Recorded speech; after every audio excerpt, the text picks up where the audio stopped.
கர்த்தருக்கு ஸ்தோத்திரம். காசா என்கிற இடம் இனி நிலமட்டத்திலிருந்து 1/2 கிலோமீட்டர் ஆழத்திற்கும் கீழே இறங்கி தாழ்ந்துவிடும் என்பதை பற்றியும், இதற்கு காரணம் ஹமாஸ் தீவிரவாதிகளா அல்லது இஸ்ரேல் இராணுவமா என்பதை பற்றியும் பரிசுத்த வேதாகமத்தில் கூறப்பட்டிருக்கிறபடி இப்போது கடைசி நாட்களில் இஸ்ரேலின் தலைவர்கள் இருக்கிறார்களா என்பதை பற்றியும் இந்த பதிவில் பார்ப்போம். யுத்த நிறுத்த ஒப்பந்தத்தின்படி சிறிது நாட்கள் இஸ்ரேல் காசா யுத்தம் நின்றதாக உலகத்திற்கு அறிவிக்கப்பட்டு இருந்தது. ஆனால் உண்மையிலே காசாவுக்குள் யுத்தம் நிற்கவில்லை. அந்த ஒரு சில யுத்த நிறுத்த நாட்களிலும் கூட 120 முறைக்கும் மேலாக இஸ்ரேல் யுத்த நிறுத்தத்தை மீறி தாக்கியதாக கூறப்படுகிறது. காசாவில் 53% அதிகமான பகுதிகளை இஸ்ரேல் இராணுவம் தன் கட்டுப்பாட்டில்தான் வைத்திருக்கிறது. அது காசாவுக்குள் 20 கிலோமீட்டர் தூரத்திற்கும் மேலாக உள்ளே இப்போது இஸ்ரேலிடம் இருக்கிறது. அதற்கு அடுத்து மஞ்சள் கோடு என்று ஒரு பகுதியை இஸ்ரேல் எல்லை அளவாக குறிப்பிட்டு அதில் இப்போது தடுப்பு சுவர் எழுப்பி வருகிறது. அந்த மஞ்சள் கோட்டை தாண்டி காசாவில் உள்ள யாரும் வரக்கூடாது என்றும், அப்படி முயற்சித்தால் தாக்குவோம் என்றும் இஸ்ரேல் கூறியது. அப்படி அந்த மஞ்சள் கோட்டை மீறிவிட்டார்கள் என்று சொல்லி பலமுறை இஸ்ரேல் தாக்கியது. அதற்காக இஸ்ரேல் அநியாயம் பண்ணுகிறதா என தவறாக புரிந்து கொள்ளக்கூடாது. காசாவில் உள்ள ஹமாஸ் தீவிரவாதிகளை பற்றியும் அங்குள்ள மக்களை பற்றியும் இஸ்ரேலுக்கு அவர்கள் எப்படிப்பட்டவர்கள் என்று நன்றாகவே தெரியும். இஸ்ரேல் இராணுவம் இவ்வளவு எச்சரிக்கையாக இருக்கவிட்டால் மறுபடியும் அக்டோபர் 7 சம்பவத்தை காட்டிலும் பெரிய இழப்பை இஸ்ரேல் சந்திக்க நேரிடும். அதனால்தான் இப்படி செய்கிறார்கள். இப்போது மறுபடியும் முன்பு போலவே யுத்தத்தை தீவிரமாக நடத்துமாறு ஏற்கனவே இஸ்ரேல் பிரதமர் பெஞ்சமின் நெத்தன்யாகு அவர்கள் இஸ்ரேல் இராணுவத்திடம் உத்தரவிட்டு விட்டார். காரணம், ஹமாஸ் தீவிரவாதிகள் அந்த மஞ்சள் கோட்டை தாண்டி துப்பாக்கியால் சுட்டதில் 37 வயதான ஒரு இஸ்ரேலிய இராணுவ வீரர் உயிரிழந்து விட்டார். இதனால் மறுபடியும் காசாவில் இஸ்ரேல் இராணுவம் விட்டு வந்த இடங்களுக்கு உடனே திரும்பி சென்று தீவிரமாக தாக்குமாறு இஸ்ரேல் பிரதமர் உத்தரவிட்டார். இதனால் ஒரு நாளைக்குள்ளாகவே 104 பேர் காசாவில் இறந்திருப்பதாக கூறப்படுகிறது. மேலும் அமெரிக்க அதிபர் ட்ரம்ப் என்ன கூறுகிறார் தெரியுமா? இஸ்ரேலின் ஒரு இராணுவ வீரரை ஹமாஸ் கொன்றிருக்கிறது. எனவே திருப்பி தாக்குவதற்கு இஸ்ரேலுக்கு எல்லா உரிமையும் இருக்கிறது. ஆனால் இன்னும் போர் நிறுத்தம் அமலில் தான் இருக்கிறது. இஸ்ரேல் அதை மீறவே இல்லை என்று கூறுகிறார். அமெரிக்க துணை ஜனாதிபதி ஜேடி வான்ஸ் கூறும்போது, போர் நிறுத்த ஒப்பந்தம் அமலில் இருந்தாலும் அங்கொன்றும் இங்கொன்றுமாக தாக்குதல் நடக்கத்தான் செய்யும். அதை யாராலும் தடுக்க முடியாது என்று இப்படி கூறுகிறார். எப்படி இருக்கிறது பாருங்கள். ஆனால் ஹமாஸ் தீவிரவாதிகளோ, நாங்கள் இஸ்ரேல் இராணுவ வீரரை தாக்கவே இல்லை, எங்களுக்கு எதுவுமே தெரியாது என ரொம்ப அப்பாவிகள் போல கூறுகிறார்கள். இந்த அப்பாவி தீவிரவாதிகள் செய்த செயலால் தான் இப்போது அந்த காசா நிலப்பகுதியை 1/2 கிலோமீட்டருக்கும் கீழே இறங்க போகிறது. அதாவது இஸ்ரேல் பாதுகாப்பு அமைச்சர் இஸ்ரேல் கட்ஸ் என்பவர் காசாவின் எல்லா சுரங்கங்களையும் விரைவாக அழித்து விடுமாறு இராணுவத்திற்கு கட்டளையிட்டிருக்கிறார்.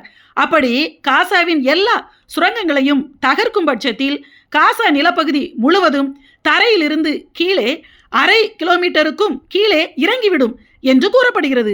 இது எவ்வளவு பெரிய ஆபத்துகளையும் பின் விளைவுகளையும் கொண்டு வரும் பாருங்கள். காரணம் என்ன தெரியுமா?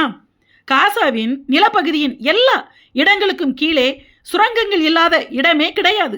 எல்லா கட்டிடங்கள், மசூதிகள், ஆஸ்பத்திரிகள், பள்ளிக்கூடங்கள், இவை மாத்திரமல்ல, எல்லா தெருக்கள், நிலங்கள் எல்லாவற்றிற்கும் கீழே முழுவதும் ஹமாஸ் தீவிரவாதிகள் சுரங்கங்களை தோண்டி வைத்திருக்கிறார்கள்.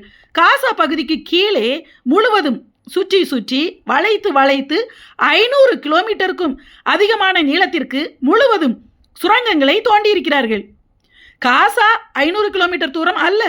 காசா வெறுமனே 40-50 கிலோமீட்டருக்கும் உள்ளான நிலப்பகுதி தான். அந்த சிறிய நிலப்பகுதிக்கு கீழே 500 கிலோமீட்டருக்கும் அதிகமாக மிக ஆழமான அகலமான சுரங்கங்கள் தோண்டப்பட்டிருக்கிறது. இவை கிட்டத்தட்ட ஒவ்வொன்றும் 1/2 கிலோமீட்டரில் இருந்து 1 கிலோமீட்டர் ஆழம் வரை இருக்கிறதாம். உள்ளே பைக், கார் எல்லாம் போக்குவரத்து செய்யும் அளவிற்கு அகலமாகவும் இருக்கிறதாம். அந்த சுரங்கங்களுக்குள் அதற்குள் தான் இஸ்ரேலின் பணைய கைதிகளை ஹமாஸ் தீவிரவாதிகள் மறைத்து வைத்திருந்தார்கள். இஸ்ரேலின் எதிரி நாடுகள் மூலமாக ஆயுதங்களை கடத்தி அந்த சுரங்கங்களுக்குள் தான் ஹமாஸ் வைத்திருந்தது. இப்போது அநேக சுரங்கங்கள் இஸ்ரேல் இராணுவத்தால் அழிக்கப்பட்டு விட்டது. இன்னும் அழிக்கப்படாத சுரங்கங்களும் அங்கே இருக்கின்றன. எனவே அந்த சுரங்கங்களுக்குள் இன்னும் ஹமாஸ் தீவிரவாதிகள் பதுங்கி இருக்கலாம் என்பதாலும் எல்லா சுரங்கங்களையும் அழித்தால்தான் ஹமாஸை முழுவதும் அழிக்க முடியும் என்பதாலும் இஸ்ரேல் இராணுவத்திடம் எல்லா சுரங்கங்களையும் தேடி தேடி தகர்த்து அழித்து விடுமாறு பாதுகாப்புத்துறை அமைச்சர் உத்தரவிட்டிருக்கிறார். அந்த ஒவ்வொரு சுரங்கமும் மிக ஆழமானவை. அவற்றை சாதாரண குண்டுகளால் அல்ல, பங்கர் பஸ்டர் என்று சொல்லப்படுகிற மிகப்பெரிய எடையுள்ள குண்டுகளை போட்டுத்தான் அழிப்பார்கள். ஏற்கனவே அப்படித்தான் அழித்து கொண்டிருக்கிறார்கள். எனவே காசாவின் நிலப்பகுதிக்கு கீழே எல்லா இடங்களிலும் 1/2 கிலோமீட்டர் 1 கிலோமீட்டர் ஆழத்திற்கு வெற்றிடமான குழிகளாக இருப்பதால் அப்படி அழிக்கும் பட்சத்தில் அந்த காசா நிலப்பகுதி முழுவதுமே 1/2 கிலோமீட்டருக்கும் கீழே இறங்கிவிடும் என்று ஆராய்ச்சியாளர்கள் கணிக்கிறார்கள்.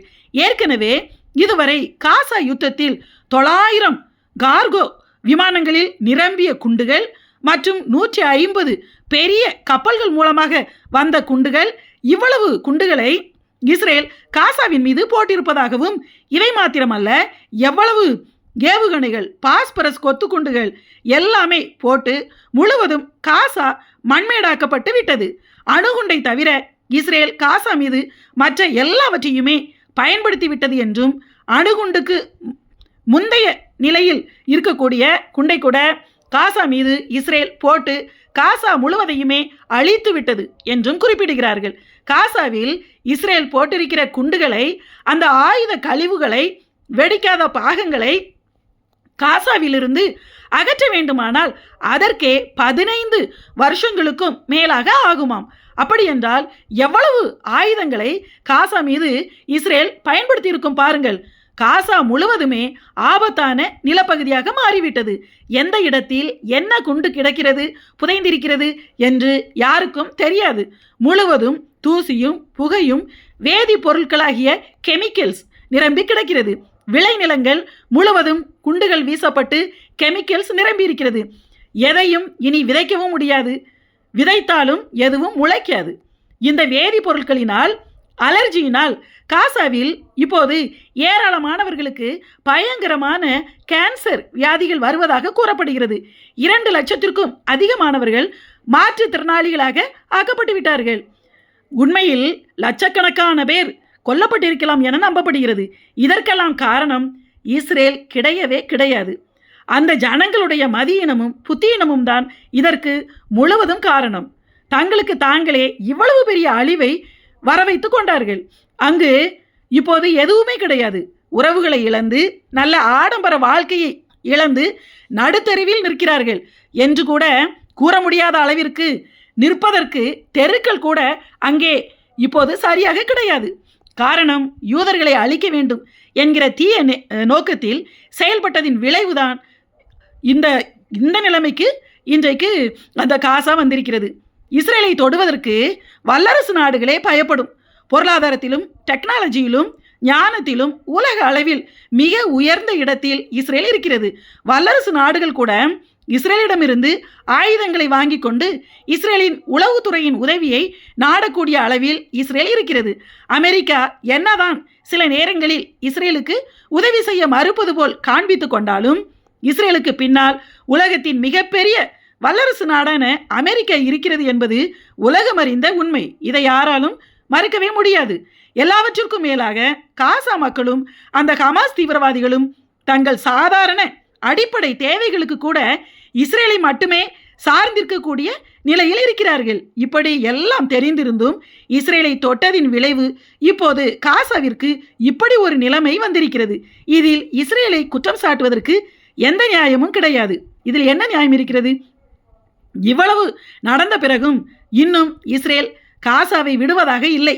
சகரியா தீர்க்கதரிசியின் புஸ்தகம் 12ஆம் அதிகாரம் 6ஆம் வசனத்தில், அந்நாளிலே யூதாவின் தலைவரை விறகுகளுக்குள்ளே எரிகிற அக்கினி அடுப்புக்கும் வைக்கோல் கட்டுகளுக்குள்ளே எரிகிற தீவட்டிக்கும் ஒப்பாக்குவேன். அவர்கள் வலதுபுறமும் இடதுபுறமுமாக புறப்பட்டு சுற்றிலும் இருக்கிற எல்லா ஜனங்களையும் பட்சிப்பார்கள் என்கிற வசனத்திற்கேற்ப இப்போது இஸ்ரேல் மக்களும் இஸ்ரேலின் தலைவர்களும் செயல்படுகிறார்கள். இந்த வசனத்தின்படியேதான் இப்போது நடந்து கொண்டிருக்கிறது. கடைசி நாட்களில் இப்படித்தான் இஸ்ரேலின் தலைவர்கள் இருப்பார்கள் என்று கூறப்பட்டிருப்பது அப்படியே நம் கண்களுக்கு முன்பாக நடக்கிறது. ஹமாஸ் போர் நிறுத்த ஒப்பந்தத்தை மீறிவிட்டது. எனவே நாம் விடுவித்த 2000 பாலஸ்தீனியர்களையும், அந்த அமைதி ஒப்பந்தத்தின்படி விடுவித்த 2000 பாலஸ்தீனியர்களையும் மறுபடியும் பிடித்து கொண்டு வந்து அவர்களையும் இப்போது இன்னும் நமது சிறையில் இருக்கிற பாலஸ்தீனிய கைதிகளையும் சேர்த்து எல்லோரையும் தூக்கிலிட வேண்டும், மரண தண்டனை கொடுக்க வேண்டும், தூக்கிலிட்டு கொள்ள வேண்டும். அதற்கு உடனடியாக பாராளுமன்றத்தில் தீர்மானம் கொண்டு வர வேண்டும் என்று சட்டம் இயற்ற வேண்டும் என்று இஸ்ரேலின் அமைச்சர்களாகிய பென்கிவீர் என்பவரும் ஸ்மோட்ரிச் என்பவரும் பெஞ்சமின் நெத்தன்யாகுவை மிகவும் வற்புறுத்தி கொண்டிருக்கிறார்கள். எப்படி பாருங்கள், இப்போது காசா விஷயம்தான் வெளியே பேசப்படுகிறது. இஸ்ரேல் தன்னை சுற்றிலும் ஒரே நேரத்தில் லெபனான், ஈரான், சிரியா, ஏமன் போன்ற மற்ற எல்லா நாடுகளையுமே தாக்கி கொண்டு, அதாவது அந்த எதிரிகளின் தாக்குதலை முறியடித்து யுத்தம் செய்து கொண்டு இருக்கிறது. ஒரு குட்டி நாட்டிற்கு எத்தனை எதிரிகள், அத்தனை எதிரிகளையும் ஒரே நேரத்தில் இஸ்ரேல் போராடி ஜெயித்து கொண்டிருக்கிறது.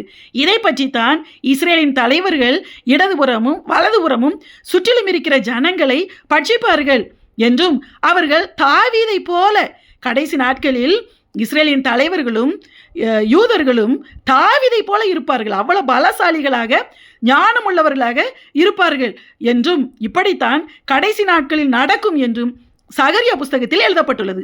அதன்படியே இப்போது நடக்கிறது. யாராலும் இஸ்ரேலையும் இஸ்ரேலின் தலைவர்களையும் கட்டுப்படுத்த முடியவில்லை. இஸ்ரேலின் தலைவர்கள் யாரையும் எதையும் கண்டுகொள்வதாகவும் இல்லை. வேதாகமத்தின் வசனங்கள் அப்படியே நடந்து கொண்டிருக்கிறது. எல்லாமே நம்முடைய கண்களுக்கு முன்பாகவே நடக்கிறது. ஆனால் வேத வசனங்களை அறிந்திருக்கிற, இயேசுவை ஏற்றுக்கொண்டிருக்கிற நாம் எப்படி இருக்கிறோம்? இந்த காலகட்டம்தான் கடைசி நாட்கள் என்பதை நாம் அறிந்து, எந்த நேரத்திலும் இயேசுவின் ரகசிய வருகை நடக்கும் என்பதை உணர்ந்து நாம் ஆயத்தமாக இருக்கிறோமா? ஆமேன்.